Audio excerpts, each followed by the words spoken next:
OK, alors je vais vous inviter à tourner dans 1 Samuel chapitre 2. 1 Samuel chapitre 2, on va...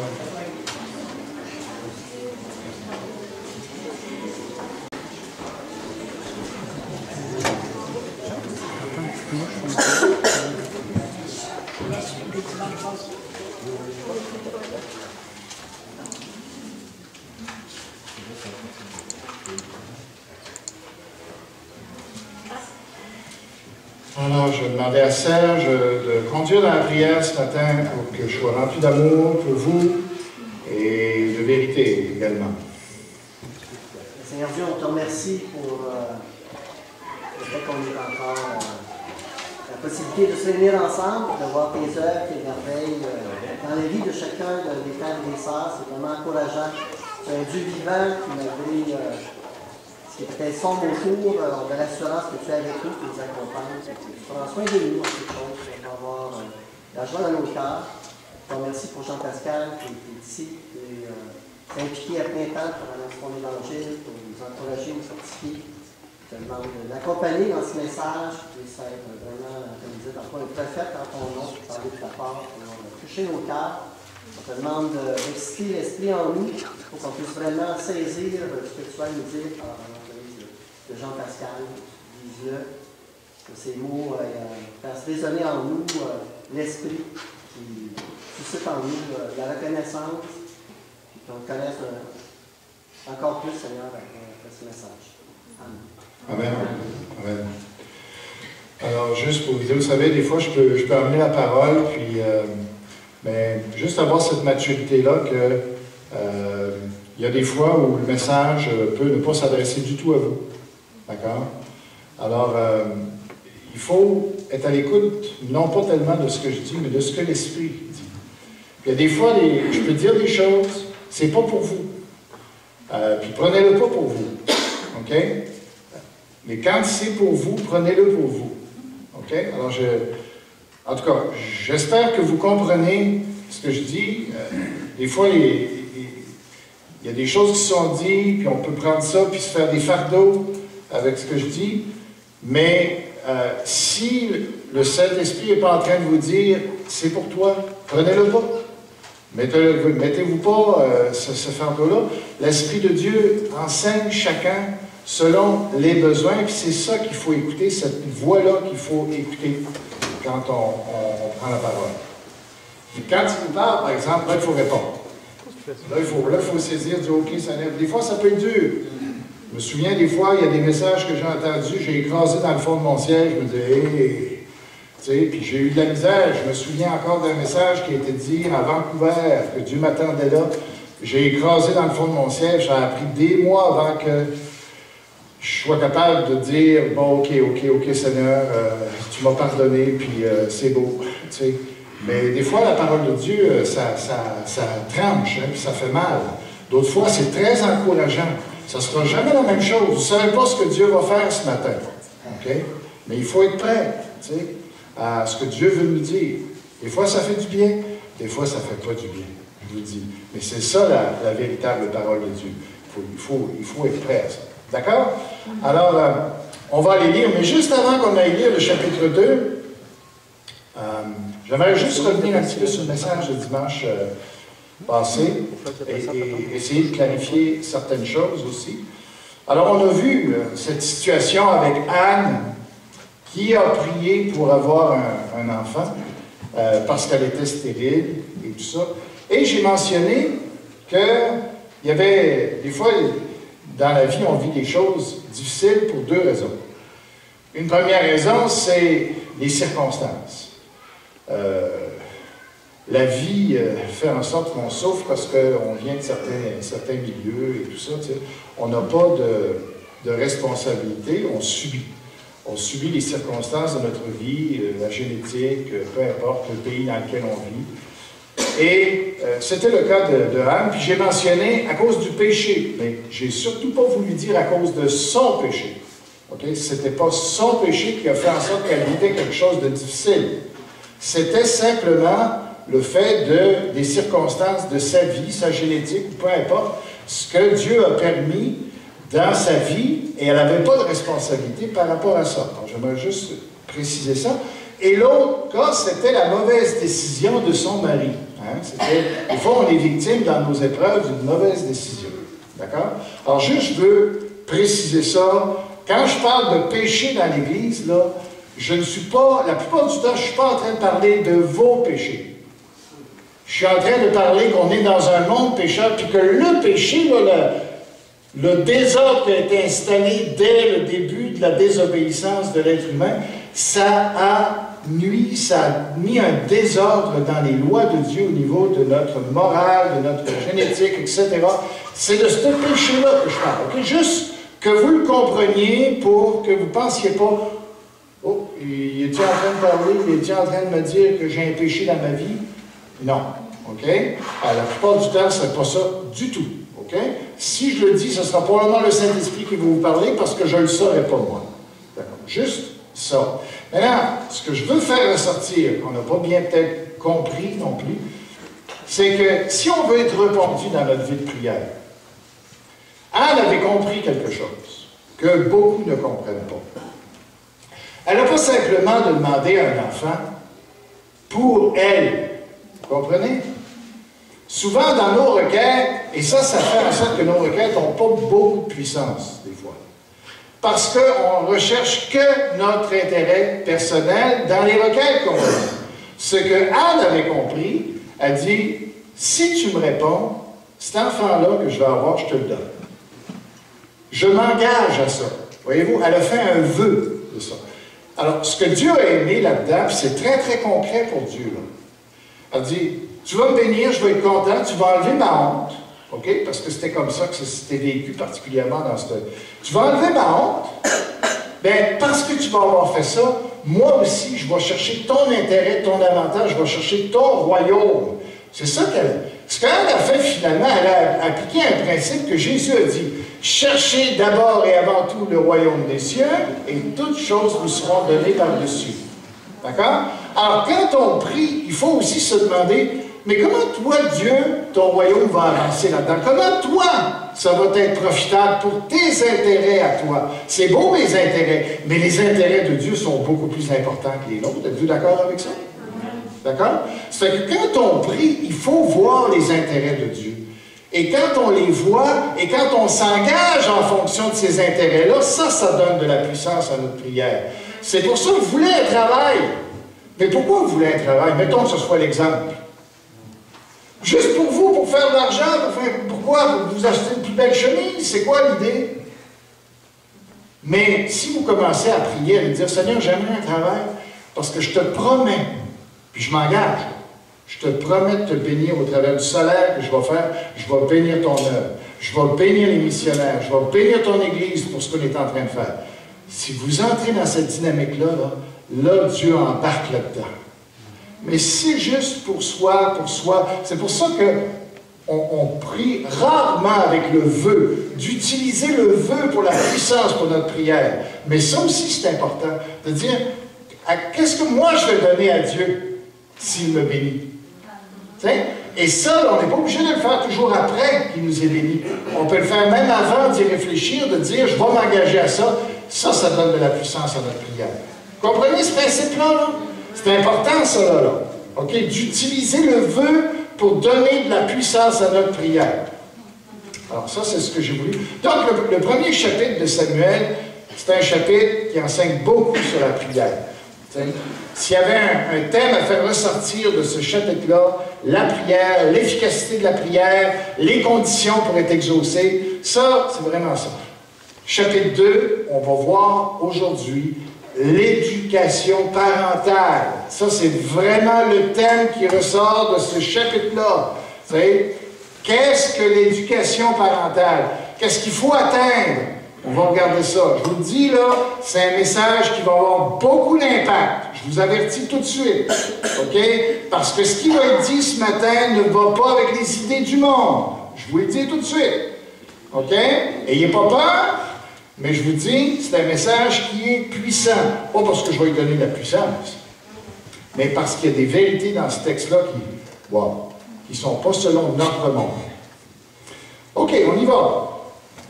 1 Samuel, chapitre 2. On lit ça. Les fils d'Élie, au verset 12. 2,12. Là, on va laisser le cantique de Anne, qui est un très beau psaume. Ajoutez-le à votre livre des psaumes, le cantique de Anne. Très beau. On va aller sur le verset 12 tout de suite. Les fils d'Élie étaient des hommes pervers. Et ils ne connaissaient point l'Éternel. Et voici quelle était la manière d'agir de ces sacrificateurs à l'égard du peuple. Lorsque quelqu'un offrait un sacrifice, le serviteur du sacrificateur arrivait au moment où l'on faisait cuire la chair, tenant à la main une fourchette à 3 dents. Il piquait dans la chaudière, dans le chaudron, dans la marmite ou dans le pot, et tout ce que la fourchette amenait, le sacrificateur le prenait pour lui. C'est ainsi qu'ils agissaient à l'égard de tous ceux d'Israël qui venaient là à Silo.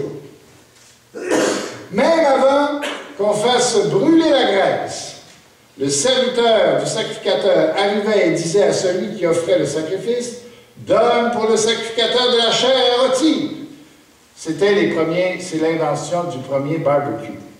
« Il ne recevra de toi point de chair cuite, c'est de la chair crue qu'il veut. » Et si l'homme lui disait, « Quand on aura brûlé la graisse, tu prendras ce qui te plaira. » Le serviteur lui répondait, « Non! Tu donneras maintenant, sinon je prends de force. » C'est des fiers à bras qui envoyaient, c'était plus des serviteurs, les sacrificateurs, tu sais, c'était des bonnes sœurs. Tu vas aller chercher de la nourriture. Ces jeunes gens se rendaient coupables devant l'Éternel. Notez, notons bien là, ce qui se passe là. OK? D'un très grand péché. Ah, c'est intéressant, hein? Parce que déjà, ça donne la notion que devant Dieu, il y a des péchés qui sont graves et moins graves. OK? Alors ici, le texte dit très grave. Parce qu'il méprisait les offrandes de l'Éternel. Remarquez bien le contraste maintenant.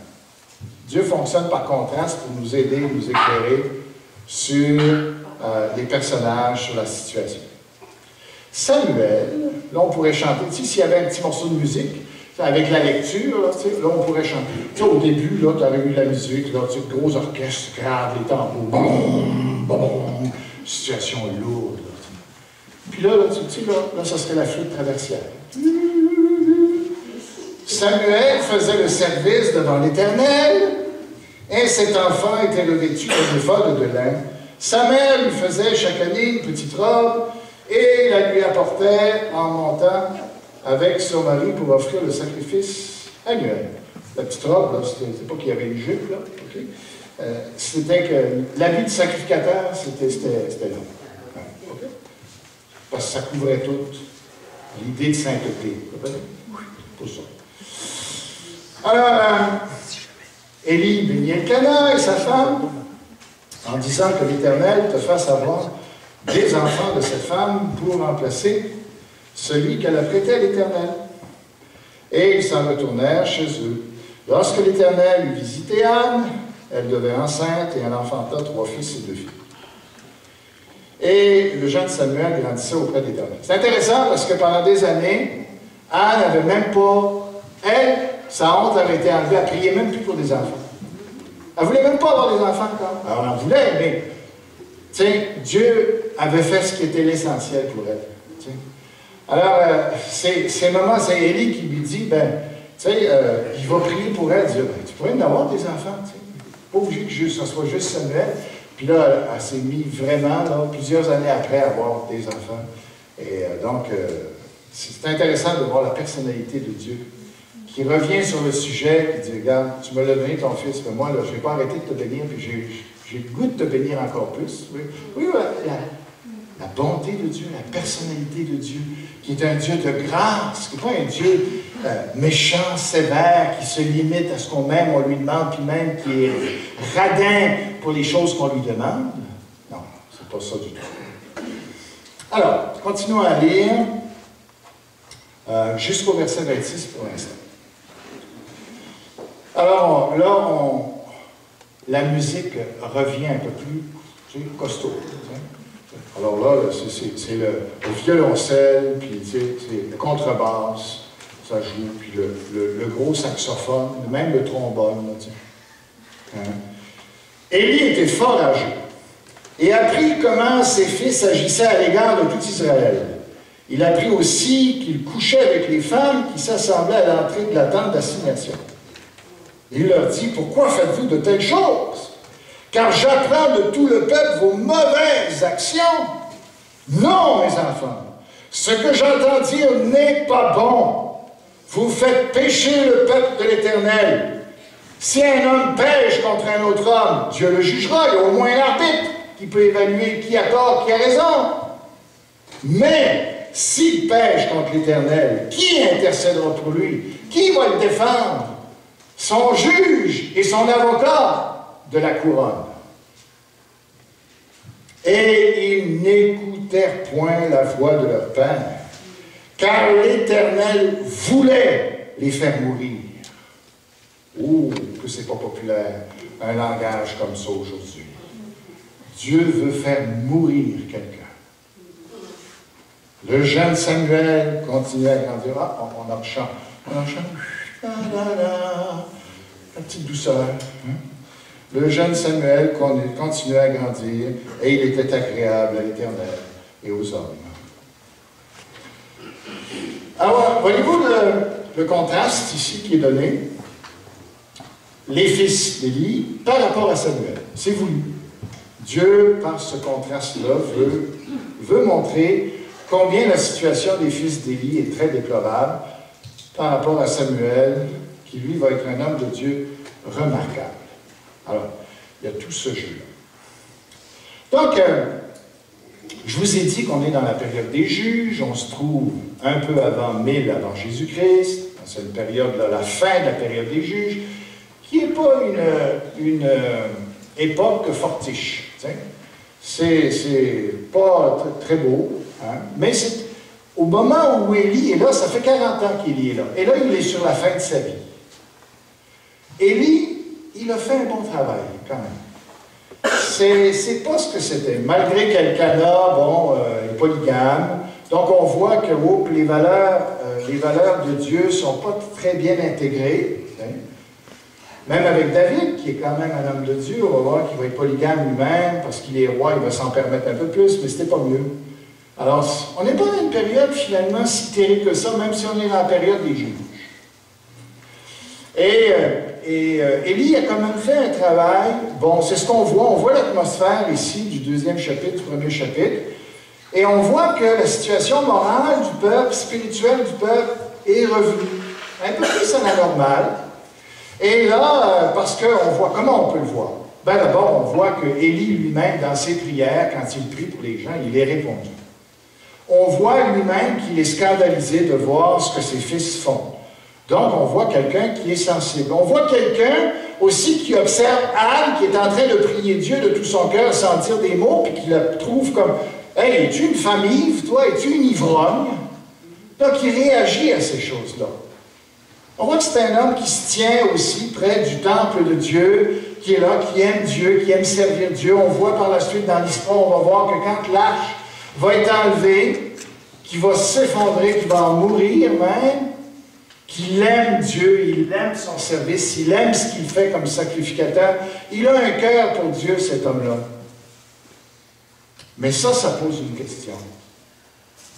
Comment se fait-il qu'un homme comme ça a pu avoir des fils comme ça? N'est-ce pas que ça pose la question? Moi ça m'a arrêté, je me suis dit, comment ça se fait? Il faut s'arrêter à ces questions-là. Il est quelqu'un quand même d'assez bien. On va voir qu'il a une faiblesse. Il a une faiblesse. On va la découvrir, sa faiblesse. Dieu va la mettre en lumière. Mais au moins, quand on regarde l'ensemble de sa vie, on trouve que le gars est quand même bien. Il est assez bien, on pourrait dire. Alors moi, ma question, c'était celle-là. Qu'est-ce qui s'est passé dans sa vie, ou dans la vie de cette famille-là, pour se retrouver avec des fils qui n'ont absolument pas d'allure? Puis finalement, on réalise que finalement, plus ça change et plus c'est pareil. Parce qu'aujourd'hui, on a l'impression, on lirait ce texte-là, puis on a l'impression que des fois, c'est une nouvelle aujourd'hui. Un pasteur qui ne vit que pour son plaisir, qui n'est là que pour l'argent, qui veut profiter des fidèles, qui veut se faire une belle position, n'est-ce pas? Vous avez connu ça en Afrique, où la plupart des millionnaires sont des pasteurs. Tu dis, ouh, ça a l'air d'être payant, le ministère. Mais c'est ça, c'était les deux fils d'Élie. Eux autres sont là, diraient, nous autres, on est importants, vous allez nous servir. On est des autorités ici, ils n'ont pas compris le principe de l'autorité. Que l'autorité est là pour servir le peuple. Non, non, le peuple devait les servir. C'est un renversement, une confusion de l'autorité. Voyez-vous, ça existait dans ce temps-là, et ça existe encore de notre temps, n'est-ce pas? Alors, il ne faut pas trop s'étonner qu'il y ait des pasteurs qui vivent, malheureusement, on espère qu'il n'y en a pas trop souvent, mais qui vivent pour le gros salaire, la grosse auto, les voyages.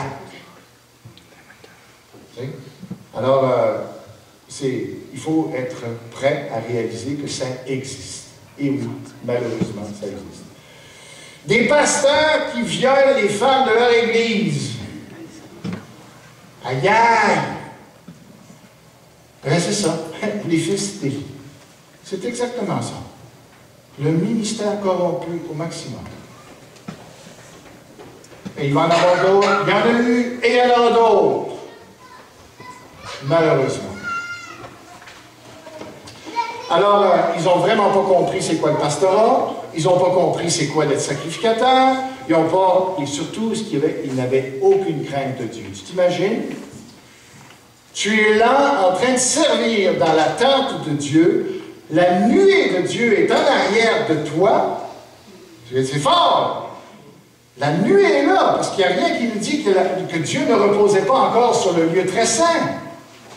Dieu manifestait sa présence, mais c'était tellement habitué à ce nuage-là que Dieu est en arrière d'eux et ils sont en train de faire ces choses-là avec les sacrifices et avec les femmes.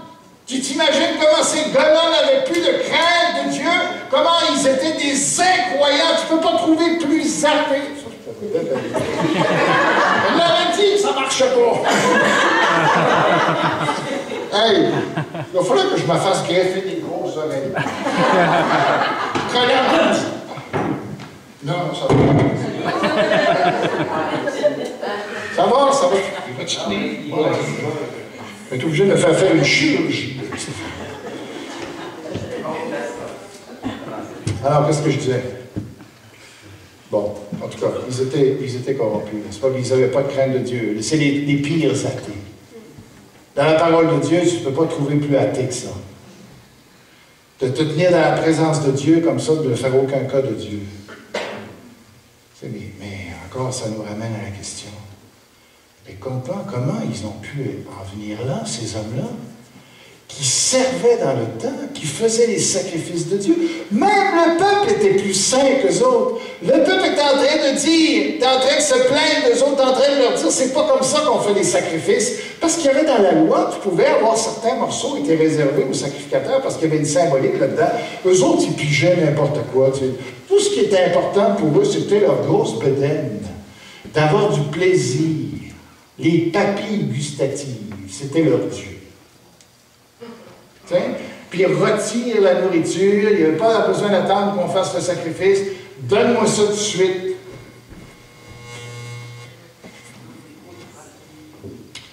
Alors, c'est ça. Et puis, donc, comment ils en sont venus là? C'est ça la question. Par contre, tu as un gars à côté, Samuel, qui lui, ça va bien. Ça va bien. Dieu n'a pas eu peur de mettre Samuel, qui finalement est devenu son père adoptif, puis de confier Samuel, qui allait être l'homme de Dieu, qui allait amener le réveil, de le confier dans la compagnie d'Élie. Moi, encore là, ça me tracasse. Comment ça se fait que Dieu lui a confié cet enfant-là?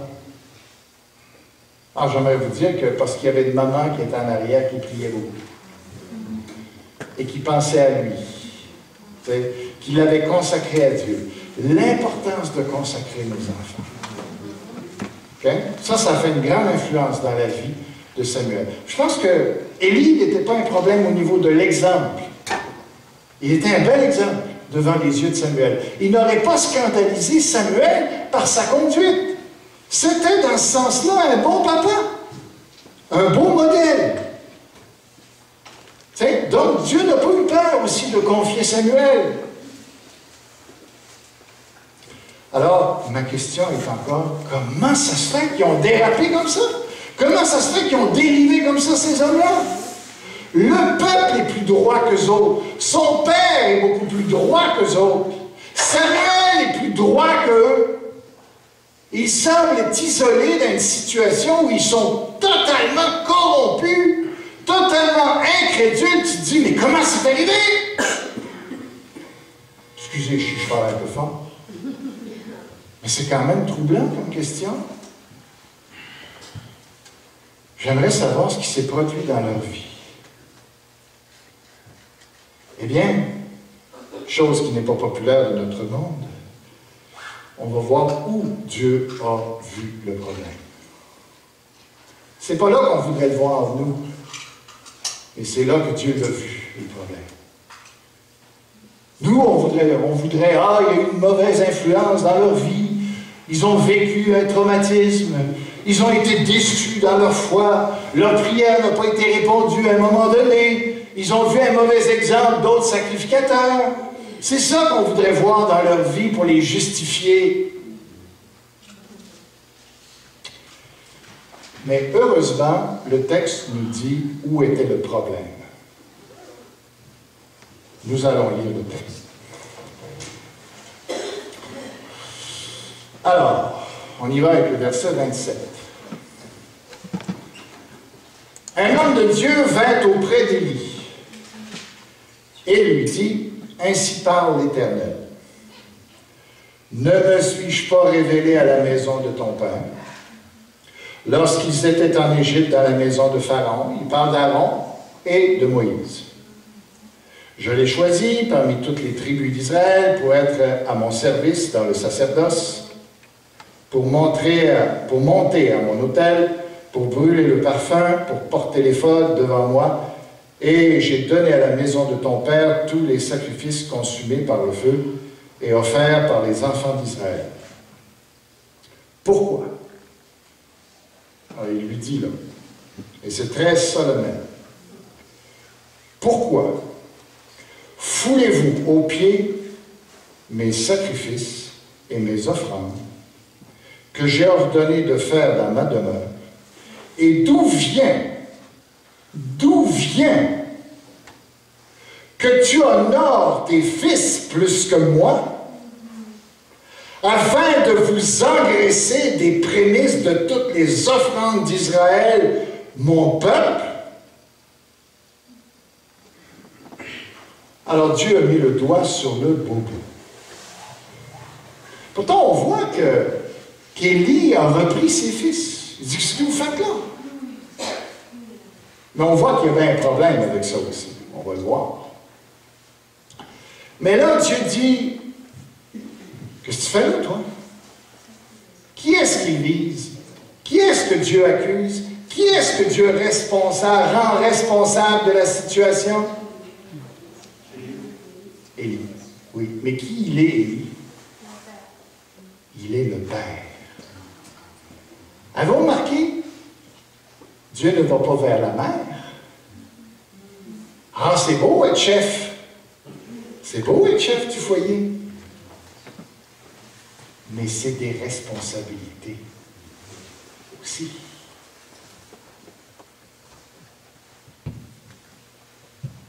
Dans le foyer, ce qui se passe, c'est le père qui est d'abord et avant tout responsable de ce qui se passe, et c'est lui que Dieu va convoquer à la fin des temps pour lui demander « Qu'est-ce que tu as fait? » Alors il lui dit « Je te rends responsable de ce qui est en train de se faire avec tes fils. Ça qu'il lui dit. Et comment Élie est blâmable? Parce que pendant longtemps, il n'a rien dit. Écoutez, il servait dans le tabernacle, puis il voyait ses fils aller vers les femmes. Hein?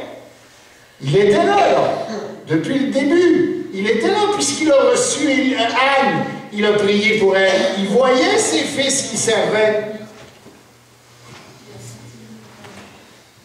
Voyez-vous? Alors, il n'a rien dit. Et en plus, ce qu'il a fait, c'est quand les sacrificateurs, ses fils, apportaient la nourriture pour la famille, le père osait manger de ces sacrifices-là, de la nourriture qu'ils avaient été chercher n'importe comment. Il aurait dû dire à ses fils, qu'est-ce que vous faites là? Vous allez m'arrêter ça, sinon vous arrêtez d'être sacrificateur. Mais il a laissé faire. Il a laissé faire. Ah, à la fin, quand tout le peuple commence à lui dire, « T'as-tu vu ce que tes fils font? » Ah là, il prend son élan, puis il va voir ses fils, il dit, « Qu'est-ce que vous faites là? » Mais c'était trop tard. C'était trop tard. Ses fils ne l'ont même pas cru. Ses fils ont ri de lui. Et je les entends, ces fils, dire, « C'est maintenant que tu viens nous dire quelque chose. » Alors que tu nous as laissé faire pendant des années. C'est parce qu'on met un petit peu de pression sur toi. C'est parce que tu as peur peut-être de perdre ta popularité. Que tu viens nous reprendre. Or, retourne-toi donc sur ta chaîne.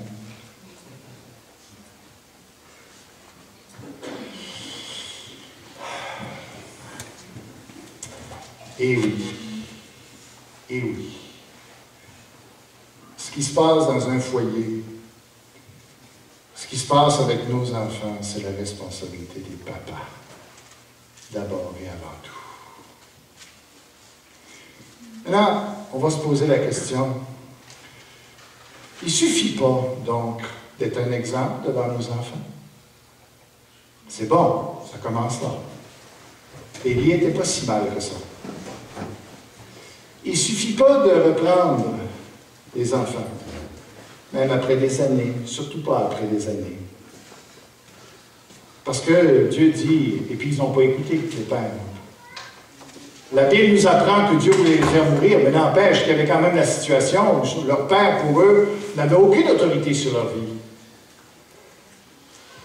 Alors, c'était quoi le problème? J'aimerais juste vous dire que, quelle est notre responsabilité comme parents, comme papa, avec nos enfants?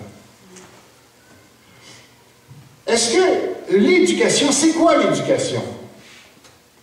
Est-ce que l'éducation, c'est qu'ils aient une bonne formation académique? C'est bien.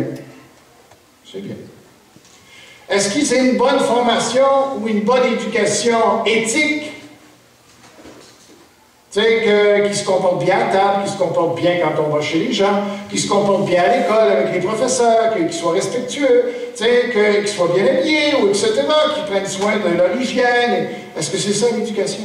Premièrement et avant tout? Non. L'éducation. Si on manque ce que je vais vous dire, on n'a pas éduqué nos enfants correctement, et si on a réussi à ce niveau-là, on les a éduqués correctement, quand bien même le reste serait manqué.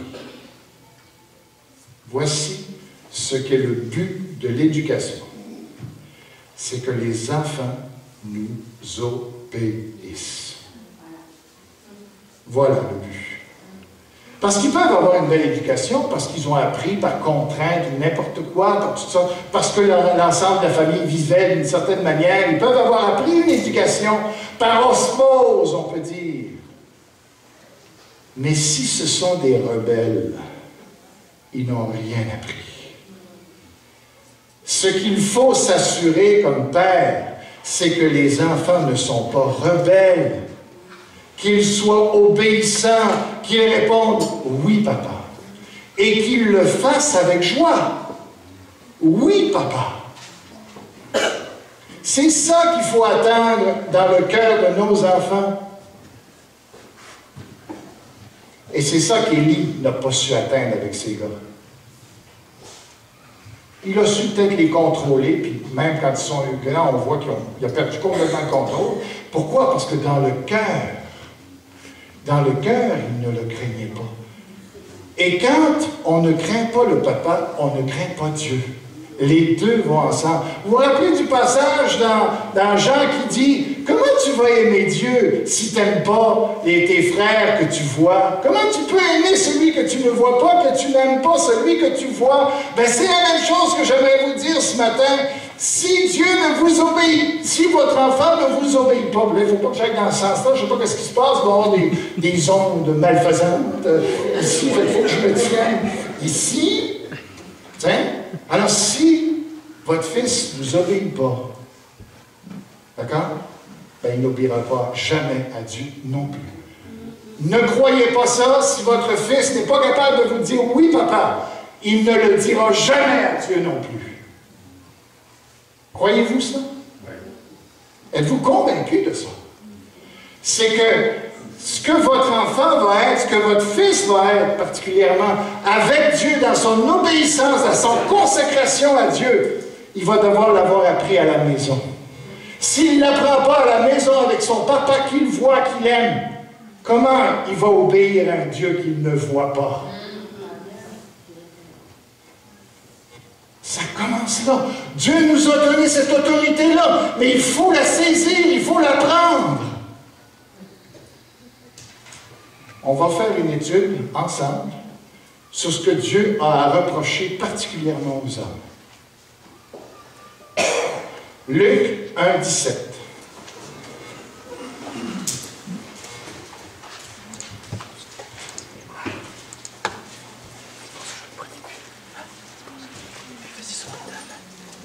Luc 1, 17.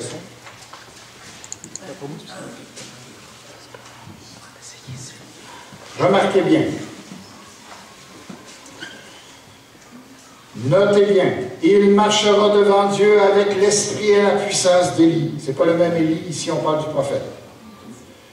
Pour ramener les cœurs des pères vers les enfants et les rebelles à la sagesse des justes, afin de préparer au Seigneur un peuple bien disposé. Voyez-vous le lien qui est fait ici? C'est qu'il faut briser la rébellion envers les pères pour pouvoir avoir un peuple bien disposé envers Dieu. Vous l'avez vu? Avez-vous vu ça? Romains 1, 30. Remarquez comment Dieu insiste sur la question de la rébellion. Romains 1, 30. Dieu remarque certains péchés, il dit ici rapporteur, médisant, impie, arrogant, hautain, fanfaron, ingénieux au mal, rebelles à leurs parents. Dieu souligne cette question-là. Romains 2, verset 8.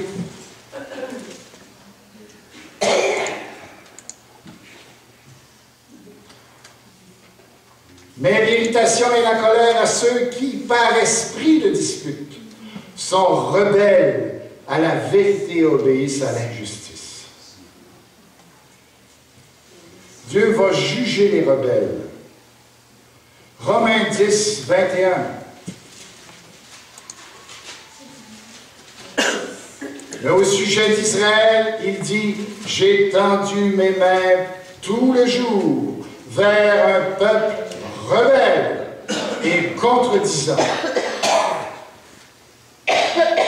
1 Timothée 1, 9.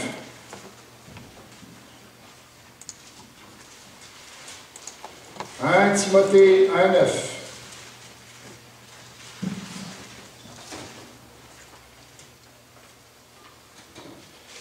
Qu'est-ce qu'il dit? Il dit ici, si je peux trouver le verset. Nous savons bien que la loi n'est pas faite pour le juste, mais pour les méchants et les rebelles. Les méchants et les rebelles. Ça commence à la maison. 2 Timothée 3, 2. Qu'est-ce qui va caractériser la fin des temps? Car les hommes seront égoïstes, amis de l'argent, fanfarons, hautains, blasphémateurs, rebelles à leurs parents. Tite 1,6. Concernant une des qualifications pour être un ancien, tu ne peux pas être ancien si tu n'as pas ça. Si tu n'as pas été capable de faire respecter avec tes enfants, autrement dit, si tu n'es pas capable de le faire obéir, tu ne dois pas être ancien dans une église. S'il s'y trouve quelque homme irréprochable, mari d'une seule femme, ayant des enfants fidèles, qui ne soient ni accusés de débauche, ni rebelles.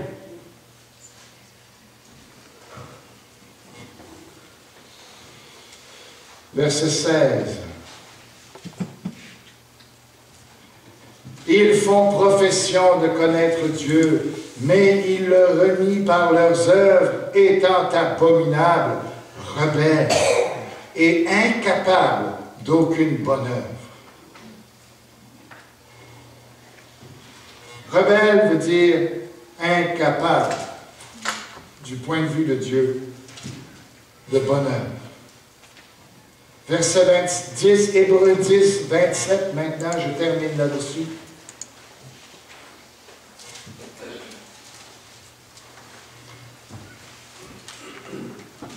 Hébreux 10, 27 dit, mais une attente terrible du jugement et l'ardeur d'un feu qui dévorera les rebelles. Vous savez que c'est grave ce qu'on vient de lire, ce qu'on vient de voir. Je vous pose la question suivante. Est-ce que les enfants d'Élie vont être sauvés? Répondez à cette question-là. Les enfants d'Élie vont-ils être sauvés? Non. Et Dieu ne permettra même pas qu'ils se repentent. Avez-vous remarqué? Parce qu'il veut les faire mourir. C'est Dieu qui donne la repentance. D'accord? Mais elle ne vient pas sur n'importe qui, même cette grâce-là. C'est qu'à un moment donné, Dieu peut dire, je ne la veux pas. Les enfants d'Élie, pensez-y. Les enfants d'Élie, je ne pense pas tordre le texte, frère. Les enfants d'Élie vont être perdus pour l'éternité parce que Élie, c'est là où Dieu met le texte, il met l'emphase, parce que Élie n'a pas su se faire obéir de ses fils. Est-ce que j'ai bien compris le texte?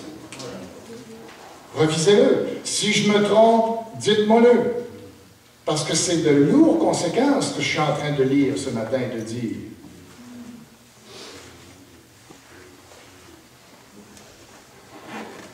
Ce que je suis en train de dire, c'est que si on veut des enfants qui marchent avec Dieu, qui soient sauvés pour l'éternité, il faut qu'ils obéissent. Il faut qu'ils obéissent à la maison. Il faut qu'ils obéissent à papa. Il faut qu'ils disent « oui, papa ». Et « oui, papa », ça veut dire pas après 3-4 fois. Ça veut dire « oui, papa ». Vous voulez savoir comment faire? Vous suivrez le cours d'éducation parentale que l'on donne à l'Église. Mais c'est ça. Obéir, comme ça dit, enfants, obéissez à vos parents. Est-ce que vous pensez que Dieu s'attend à ce que les enfants obéissent? Non. Ça veut dire qu'il dit aux parents, tu te dois de faire obéir tes enfants. N'exagère pas, n'abuse pas de ton autorité, ne les irrite pas. Oui, ça c'est la balance. Mais le texte est en train de dire, tu dois te faire obéir. Et si on arrive à ça, et Dieu nous a donné des enfants malléables, quand ils sont tout petits, ils sont obéissants, leur cœur est déjà à Dieu. Jésus nous le dit. Le problème, c'est de détourner les enfants de Dieu, c'est pas de les tourner vers Dieu. Ils veulent déjà entendre parler de Dieu, ils sont déjà ouverts à Dieu, puisque Dieu dit, il faut que vous leur ressembliez. Donc Dieu nous a équipés, Dieu a déjà fait en sorte que la famille va se tourner vers Dieu. Il faut juste profiter de ça pour continuer à les enseigner, puis à les emmener dans les voies de Dieu, puis à faire en sorte qu'ils obéissent. Et plus ils seront obéissants à papa, plus ils vont être obéissants à Dieu, et ça va faire de grands missionnaires, ça va faire de grands hommes de Dieu, ça va faire de grands hommes d'affaires, ça va faire des grands médecins, ça va faire des grands menuisiers, etc., etc., etc. La société se bâtit à la maison. Et c'est le papa qui est responsable de ça. Je ne veux pas vous mettre de fardeau. Je sais que je suis un fardeau pour vous ce matin. Je sais qu'il y a beaucoup de papas qui font très bien dans cette église. Félicitations. Bravo, parce que vous êtes capable de vous faire obéir. Continuez. Ne vous laissez pas influencer par les pensées du monde. De ces gens qui répètent, qui manipulent, qui utilisent toutes sortes de moyens, qui achètent les enfants par des cadeaux, qui utilisent toutes sortes de moyens pour obtenir des enfants qui disent oui, mais ce n'est pas la manière.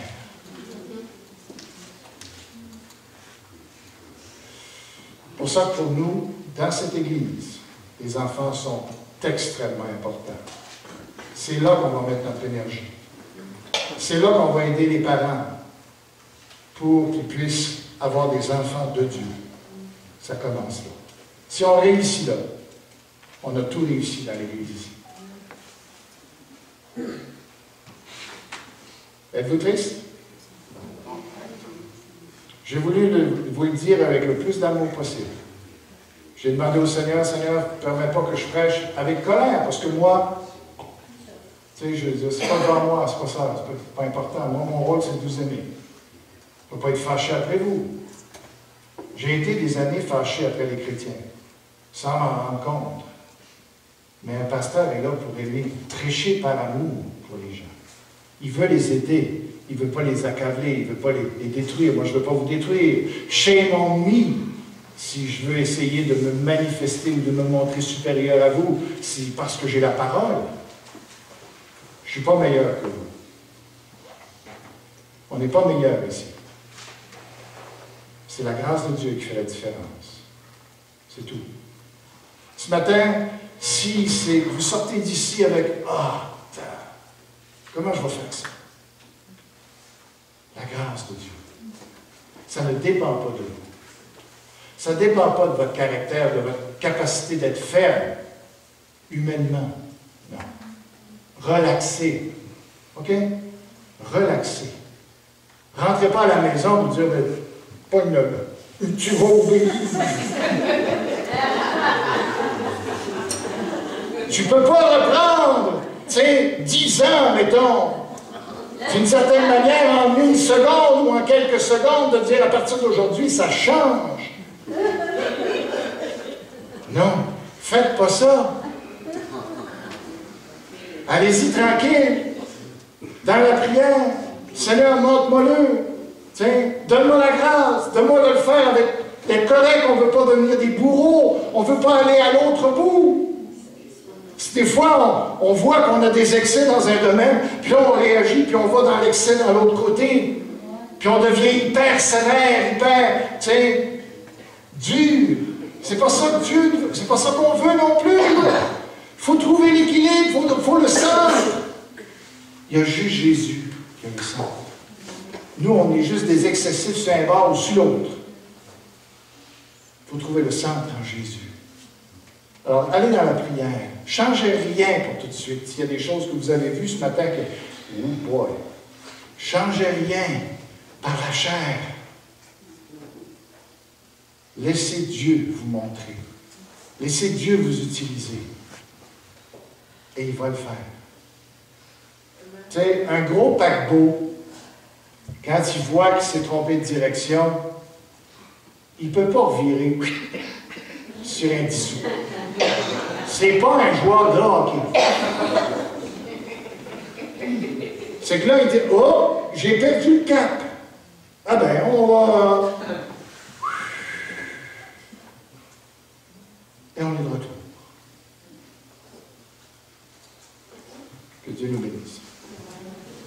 Dieu nous aide parce que c'est toute une responsabilité.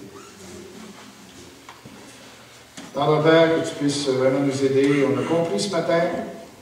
Et puis, j'espère que je n'ai pas blessé personne. Ce n'était pas du tout mon but. Seigneur, mets l'équilibre dans notre vie. Montre-nous, Seigneur, ce que tu voulais nous montrer par ce texte-là ce matin. Et fais en sorte, Papa, qu'on puisse être des bons papas comme toi dans nos maisons. Qu'on prenne nos responsabilités, que tu nous aides à le faire, qu'on soit des papas aimants, des papas qui cherchent l'obéissance, pas parce qu'ils sont des bourreaux, mais parce qu'ils aiment leurs enfants. Dans le nom de Jésus. Amen. Il y a une pensée que j'aimerais dire, finir avant de vous quitter. Pourquoi est-ce que c'est important l'obéissance? C'est parce que vous voulez pouvoir faire profiter à vos enfants de toute votre expérience, de toute votre sagesse acquise par des années. S'ils n'obéissent pas, ils sont laissés eux-mêmes. Ils vont faire toutes leurs expériences parce qu'ils ne bénéficient pas de votre expérience. Quand ils obéissent, ce que ça fait, c'est qu'ils profitent de tout ce que vous avez appris, vous et votre épouse. Et ça va les garder de plein d'erreurs, de plein de choses qui sont en train de les détruire. Parce qu'ils vont vous faire confiance. Mais s'il n'y a pas d'obéissance, c'est comme un bateau qui n'a pas de gouvernail. Et ils vont essayer n'importe quoi. Et ils vont se détruire. Et ce n'est pas ça qu'on veut pour nos enfants. Vous avez une expérience, vous avez une sagesse de vie. Pour la transmettre, il faut que les enfants puissent au moins vous écouter et qu'ils puissent dire « Oui, papa, c'est ça que tu me demandes de faire, de rentrer à telle heure, de ne pas manger ça, de faire ceci. Oui, papa. »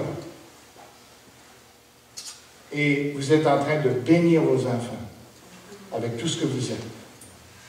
Que Dieu vous bénisse. Amen. Merci.